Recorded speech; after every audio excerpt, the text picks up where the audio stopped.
doctor comes in and he's like, so we're gonna keep you. We found a little tiny blood clot on your lungs. I thought I was about to die. What is happening? Hey family, it's Tanya.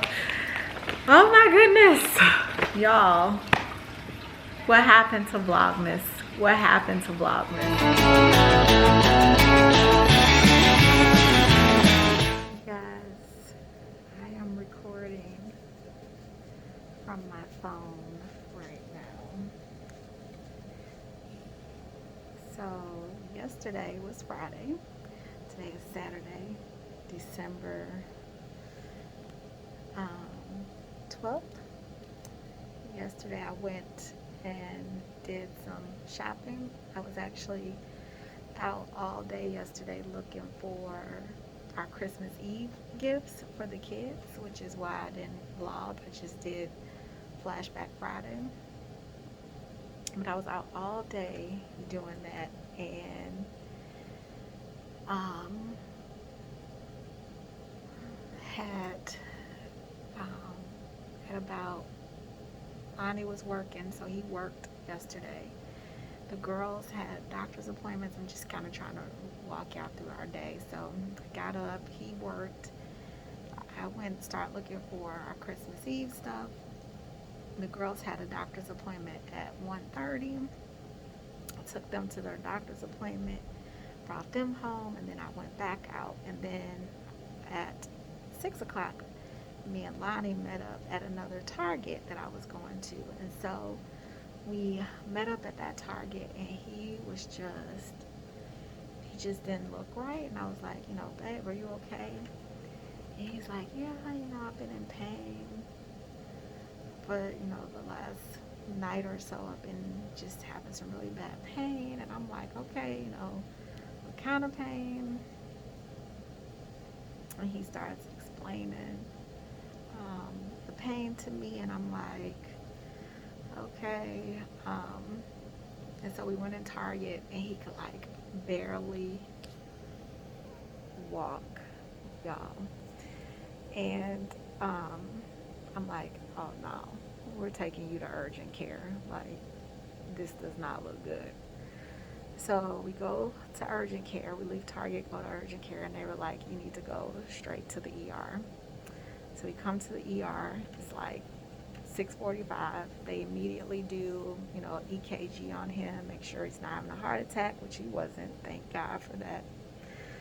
And they're like, okay, you're good. You're not having a heart attack. We'll get you back in a second. And so I had the baby with me, of course, because I was shopping. So I called my daughter, and I'm like, okay, I'm going to come get you so you can take the truck, because he had the other car. I'm like, so you can take the car home. And so she was like, well, I'm just going to stay with you, and I'll sit in the car with the baby so that you can go inside, and check on daddy. So we do all that, y'all. So we're thinking it's not going to last long. About 11:30, I want to say. No, yeah, 11:30. Doctor comes in and tells us that they're keeping him, and that they found a very tiny little blood clot on his lungs, and so they're going to keep him. So that's where we are right now, y'all. That's how my Friday night ended. So it's 2:30 in the morning, and I am currently trying to upload Friday's video. I brought my computer. I was like, I'm gonna have to do something to distract myself. He is sleeping, and I know I'm not gonna be able to get any sleep. Like, I'm gonna try to close my eyes, but I probably won't sleep. So I figured I would work on some videos, do some work, some stuff we was working on, so get that stuff done. But yeah, and I was sitting here like, am I going to even pick up the camera for the rest of Vlogmas? And this always, not always, but this usually happens where I'll be vlogging and something will happen in life, and I just put the camera down and stop. And so I thought, you know what? I want to vlog through this. So I'm going to document and vlog the hard with you guys too. So that's where we are now. That Thursday, you know, I probably went a couple days without having a bowel movement, and I just kind of, and that Friday, I just felt like it was just a build up from that, you know, just, you know, when you have, you know, gas, because you haven't did a number 2 in a couple days, and it just kind of feel like it's building up so much in your stomach and intestines that it's moving around the rest of your organs. And then, you know, it's one of those things, you know, once you actually have a bowel movement, drink a little prune juice, you know, all that will be cleared out and all your organs will kind of go back to place and everything will be all good. Well, that's kind of how I was, you know, banking on my situation and my side felt, because it felt like just a buildup of gas on my left side. You know, kind of like maybe, you know, even stomach cramps, you know, when you're running and you get a cramp. You know, I kind of felt that. So that Friday I went to work and was just kind of, I felt it all day. You know, I couldn't even stand straight up. I had to lean over and arch my back like I was 176 years old. You know, to the point where I couldn't even really talk. You know, every time I took a breath, you know, I just felt that cramp, you know, that instant pain, stinging pain just hit every time I breathed. And every time I took a deep breath, I mean, that was just a wrap. I couldn't even take deep breaths. So my breath wound up being limited to, you know, short, shallow breaths in order to prevent my whole diaphragm from, you know, expanding as well as retracting. So, you know, I was just determined that eventually this is going to go away. I took some prune juice the day before, no results. So I wound up closing the store down and meeting Danielle at Target. And, you know, she kind of saw my situation, my state, because I was determined to do some Christmas shopping. And I went to Home Depot, got a tree stand. And the whole time I was just in excruciating pain, really couldn't talk. Really couldn't do anything besides just kind of walk in an arching position, you know, in order to be as comfortable as possible. So Danielle essentially was like, I'm gonna take you to the ER. Of course, she sent something, you know, sensed something that, you know, that was there that, you know, maybe I was trying to deny or ignore. So, you know, I succumbed to, you know, agreeing to go into the urgent care, which is right across the street.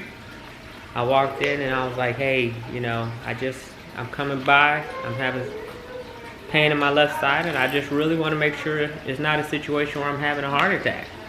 And they sent me to the ER. Had somebody do an EKG, came back normal. All signs were good. And then essentially I just waited to see a doctor. Of course, you know, one of the biggest things that I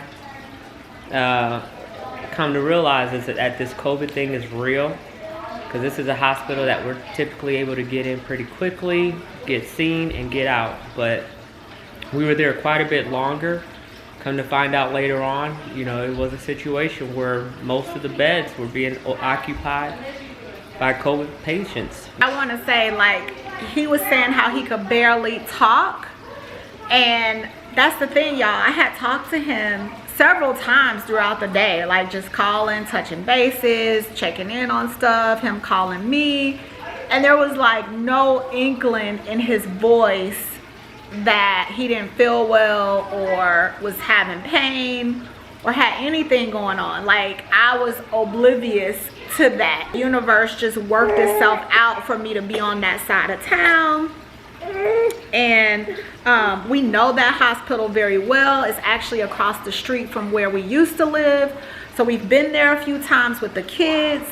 So it just worked out that we were in that vicinity, and, you know, that I just listened like, okay, well, I'm just go. You know, a lot of times we don't follow our first mind.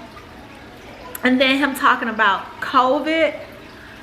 So y'all, he gets to the emergency room and he's complaining about pain in his left side, having shortness of breath, which we initially were like, okay, we need to make sure you're not having like a heart attack.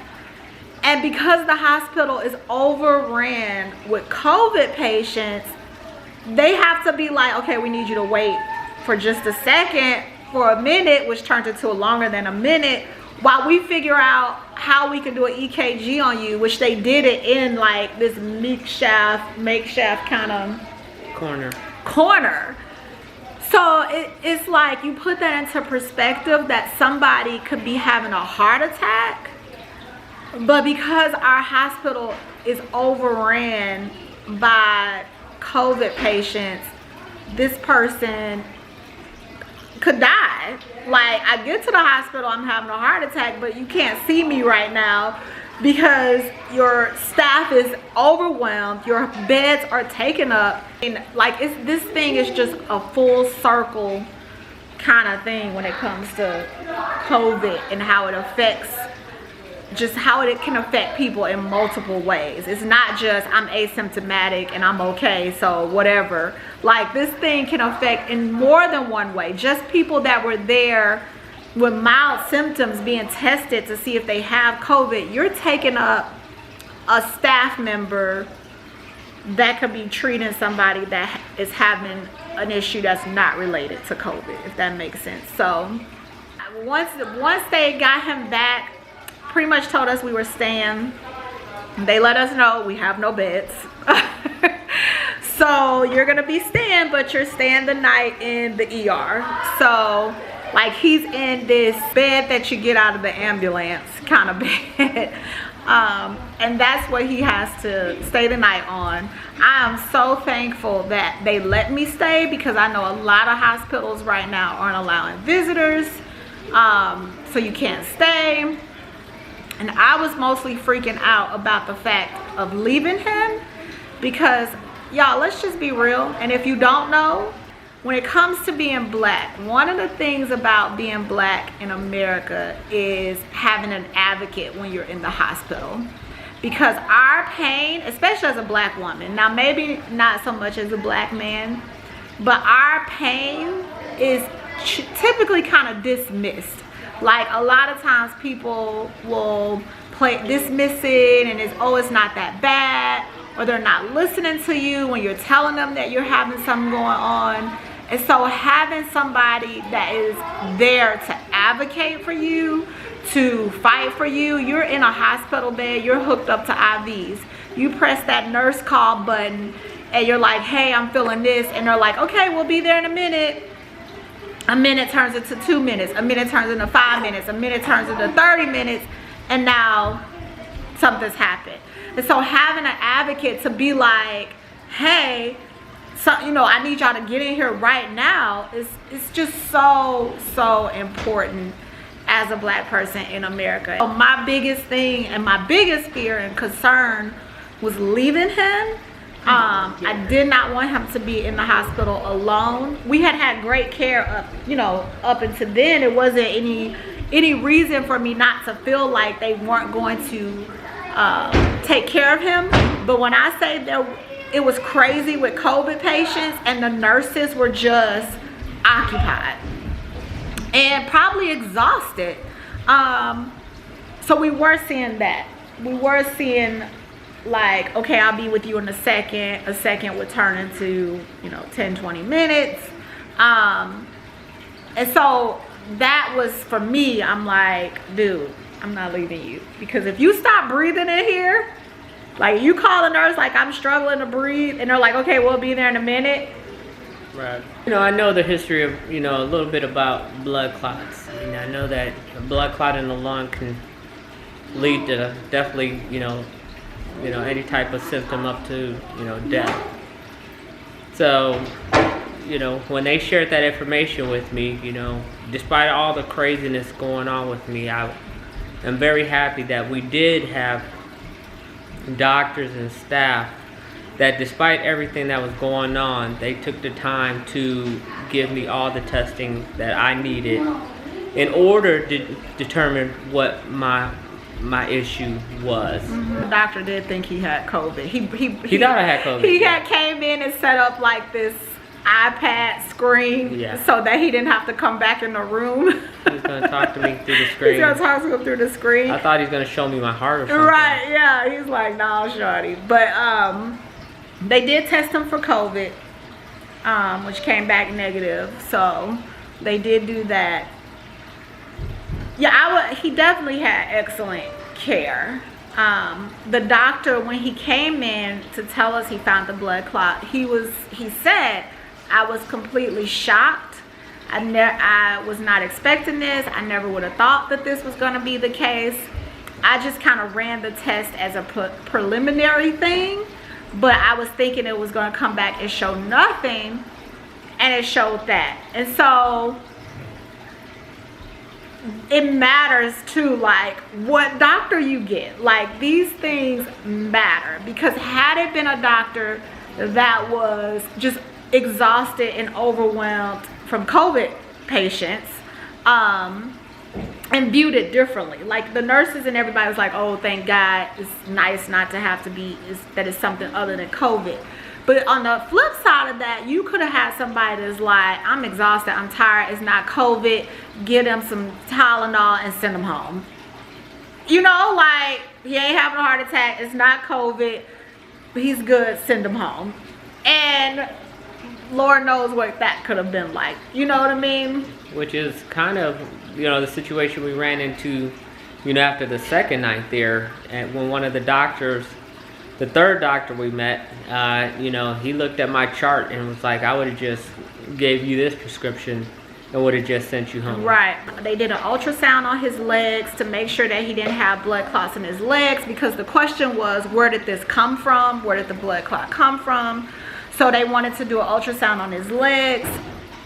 They also wanted to do an echo on his heart, which is like this 3D imaging of your heart to make sure that no damage was done to his heart, that his heart was beating properly, no veins were clogged, and that's where the blood clot came from. So they essentially kept him overnight to run those tests. They also had him on some blood thinners. So just trying to get all that together. And so the next day, another doctor come, who was the cardiologist. He came in. Had you had your echo yet? I don't think you had it yet at that when he came. No, you hadn't, because I wasn't there when that doctor came. But his ultrasound came back. He didn't have any clots in his legs.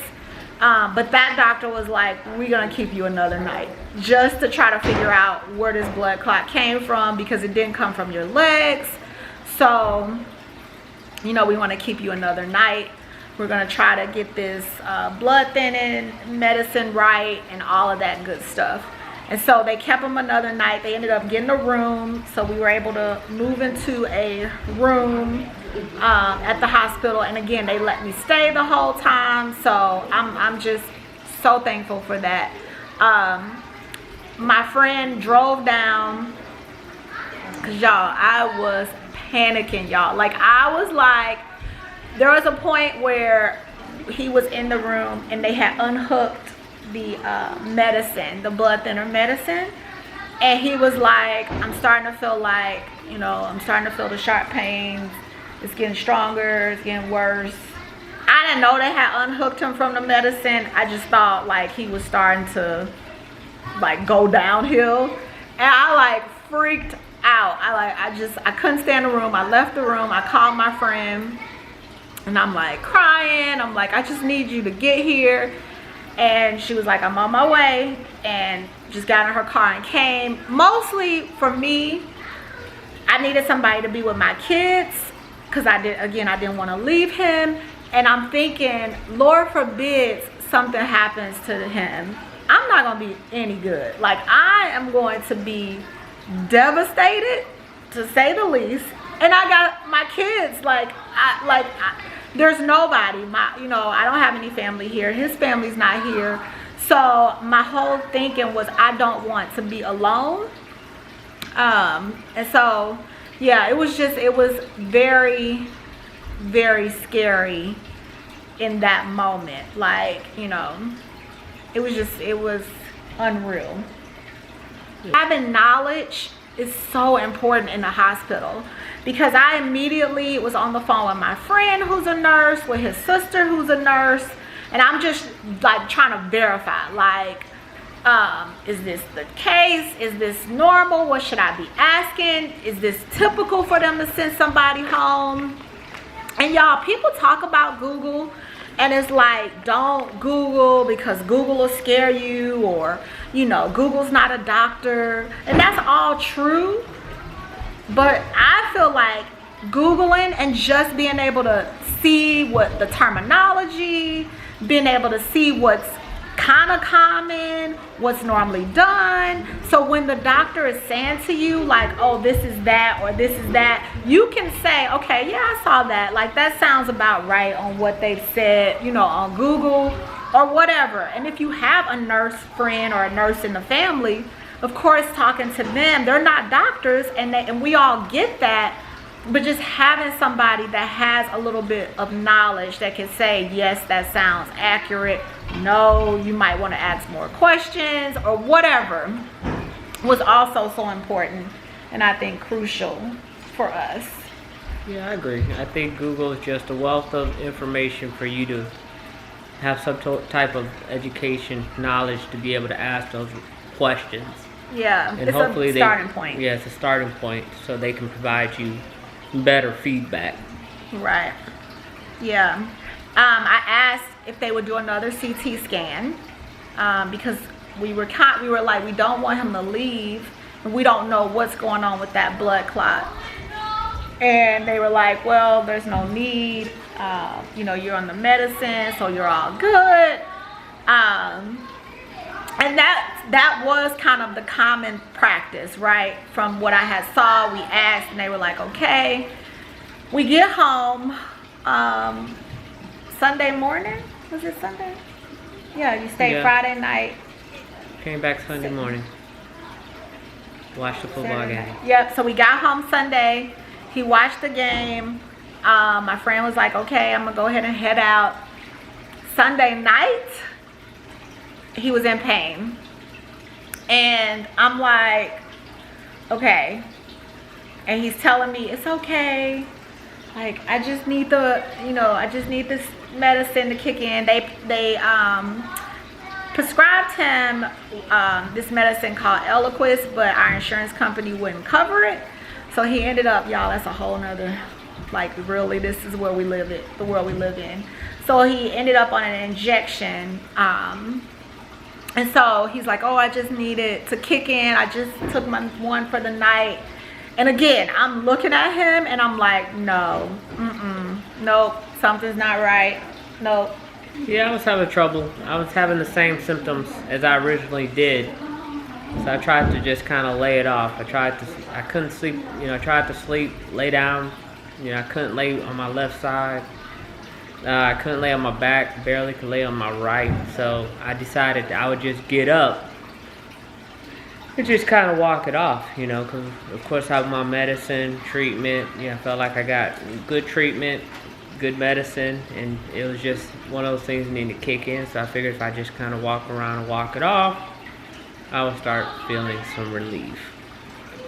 So my intention was to just lay back down and go to sleep. And of course, this person right here was freaking out and upset because I was giving pushback, because she continued to suggest and urge me to get in the car so we can go to the ER. And of course, I didn't want to do that. I just got out the ER, you know, for 2 nights, and you know, I'm still exhausted.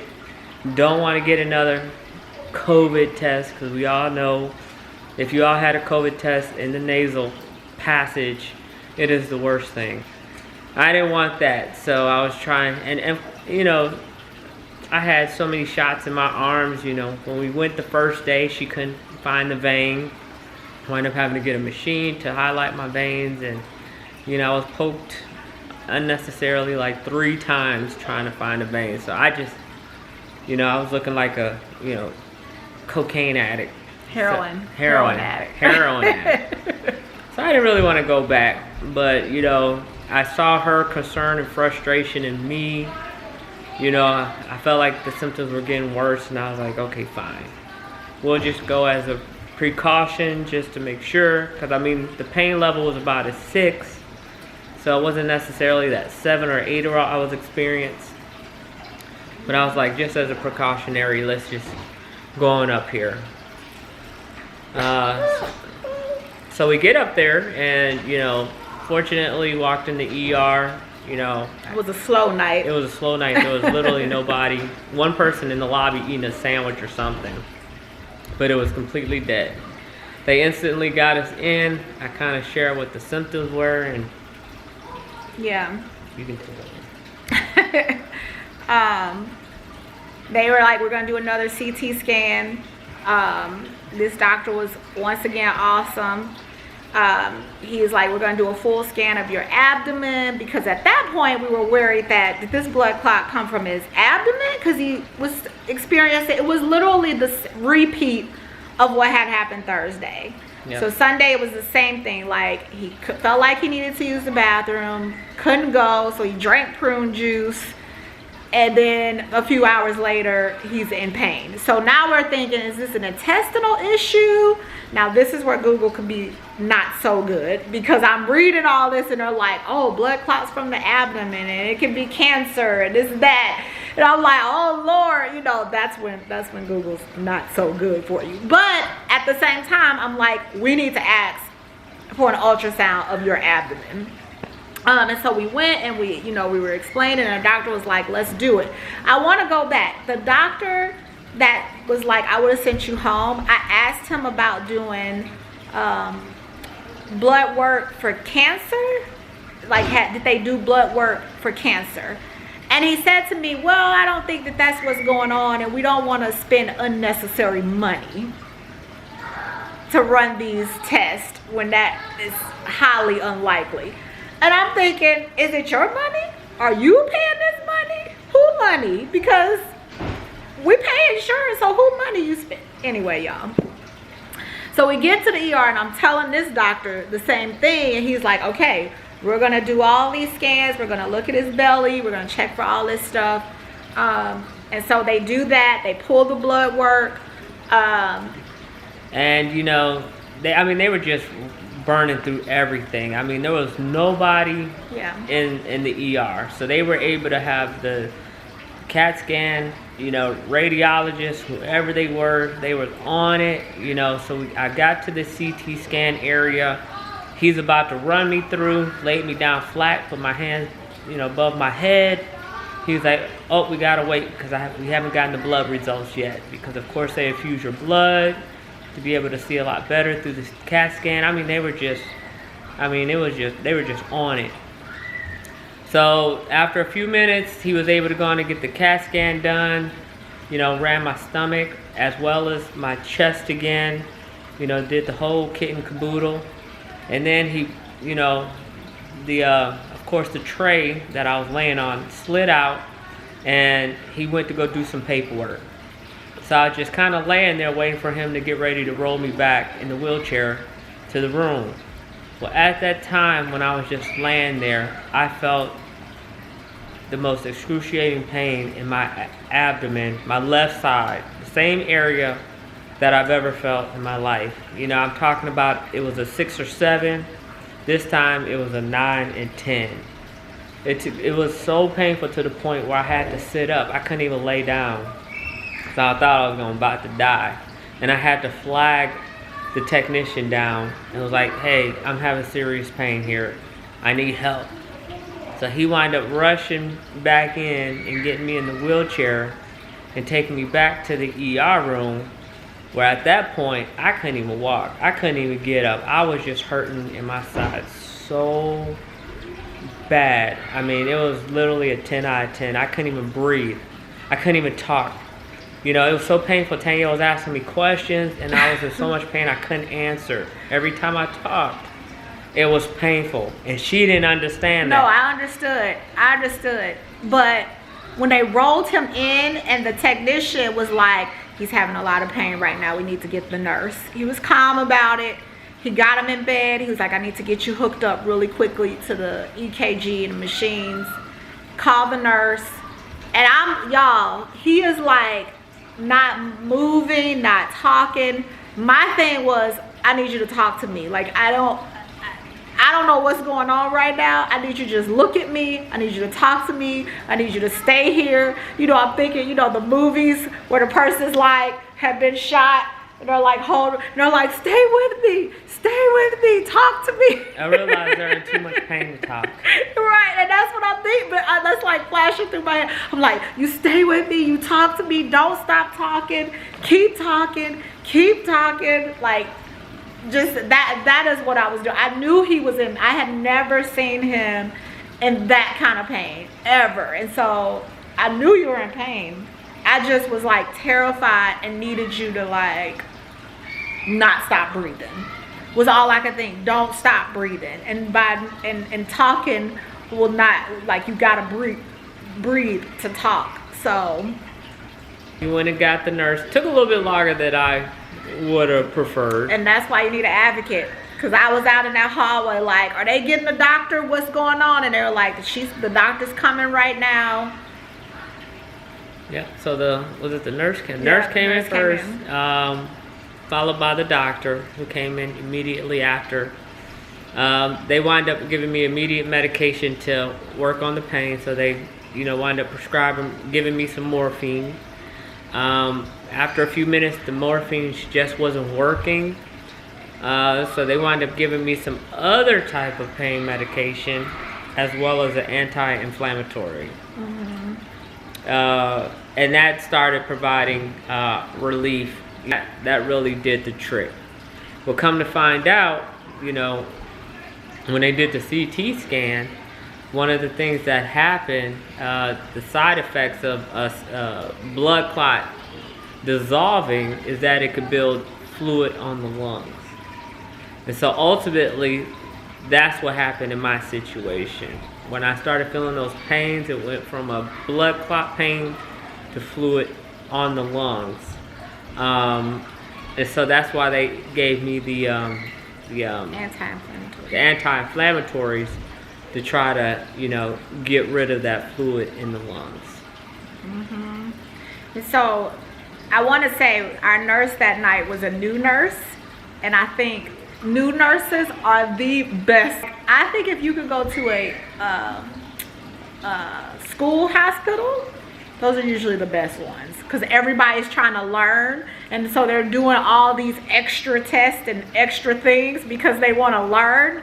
So but yeah, so I feel like had they done another CT scan before we left the hospital that morning, they would have saw that. They would have saw that, okay, this blood clot has dissolved, good. We're not sending him home with a Roman blood clot. However, there's some fluid on his lungs, and so we need to prescribe him something to start working on that and helping that, because fluid on your lungs isn't good either. It's true. So, you know, it's those kind of things. So the doctor pretty much explained to us how that works. He kind of correlated it to a rib fracture, that the lung needs to heal where that fluid, you know, where that blood clot was, and that he needs to take it easy and no bending and things like that, because you don't want that fluid pocket, I guess, to kind of rupture, is the way he explained it.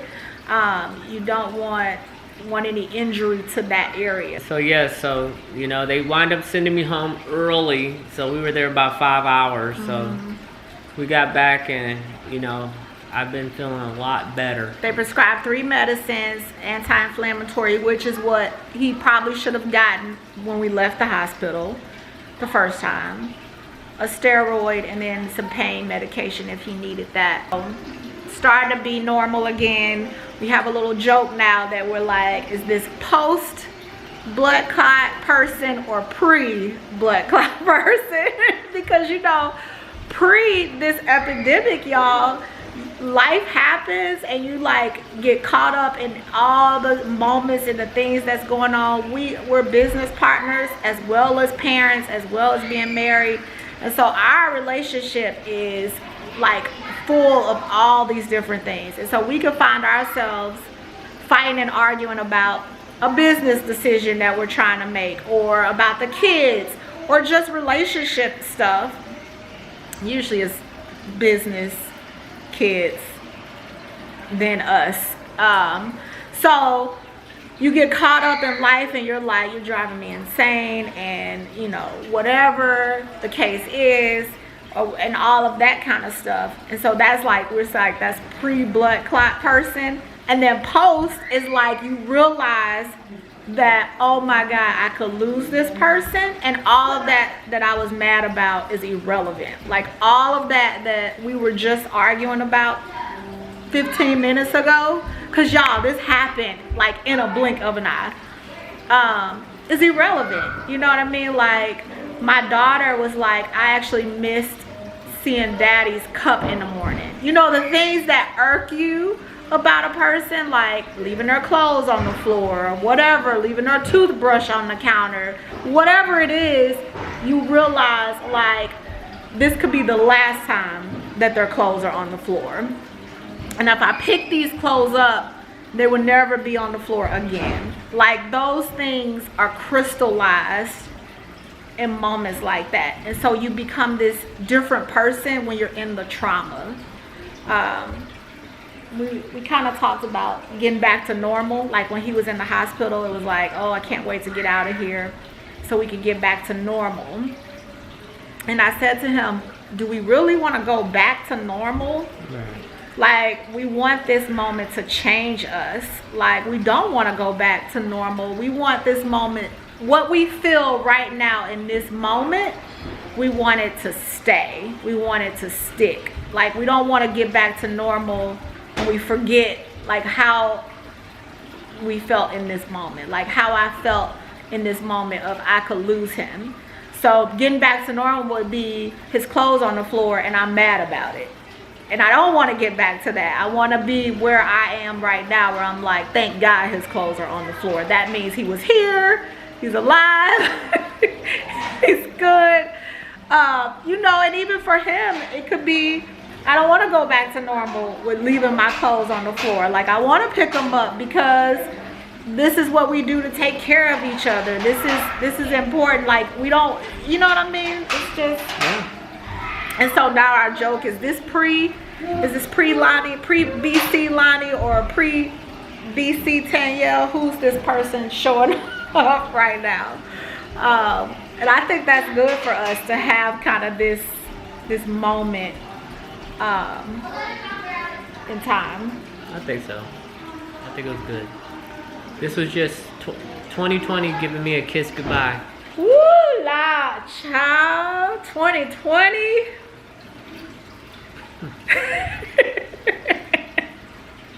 We're almost out of here.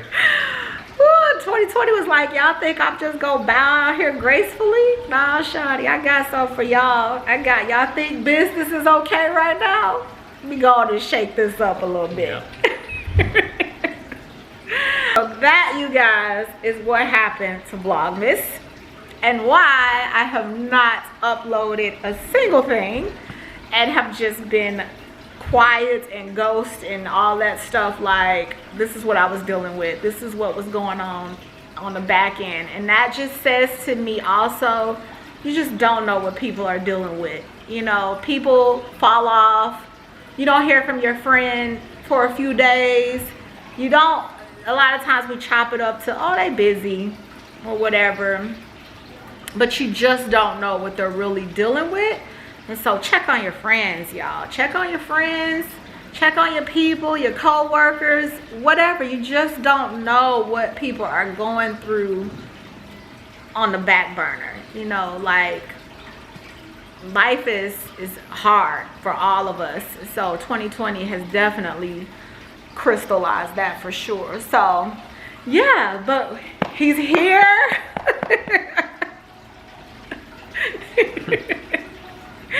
He's getting healthier and we are back in it, back to rocking and rolling.